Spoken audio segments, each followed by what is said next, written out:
सर्वसामान्यांच्या हक्काचा आवाज जागर जनस्थान।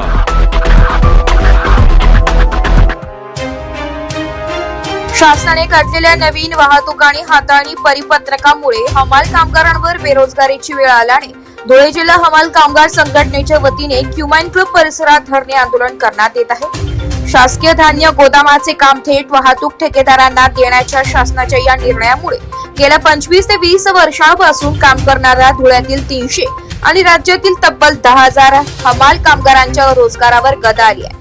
या प्रश्नाकडे लक्ष वेधण्यासाठी आणि गोदामातील काम केवळ नोंदणीकृत माथाडी कामगारांनाच वळावे तसेच त्याची थकीत मजुरी त्वरित दिली जावी या प्रमुख मागण्यांसाठी आंदोलकांनी धुळ्याचे आमदार अनुप अग्रवाल आणि जिल्हा प्रशासनाला सविस्तर निवेदन दिले।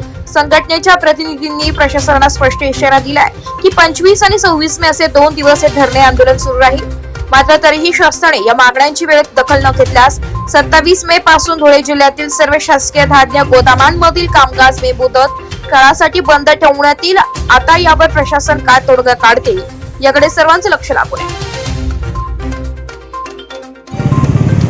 या शासनाने जे सरकारी धान्य गोडाऊन आहे या ठिकाणी ते टेंडर काढता येते ते टेंडर डायरेक्ट ठेकेदार म्हणजे वाहतूक ठेकेदाराच्या नावाने ते टेंडर देणार आहे। त्या वाहतूक ठेकेदारा टेंडर दिल्यानंतर जे आमचे जे हमाल आज धान्य गोडाऊनमध्ये काम करतो आम्ही गेले 25-30 वर्षापासून आम्ही धान्य गोडाऊनमध्ये काम करतो। पण त्या हमालावर आज जवळजवळ या धुळे जिल्ह्यामधून 300 हमाल यांच्यावर आज उपासमारीची वेळ आल्याशिवाय राहणार नाही। कारण जर वाहतूक ठेकेदारानं जर काम केलं तर ते आम्हाला कामच राहणार नाही।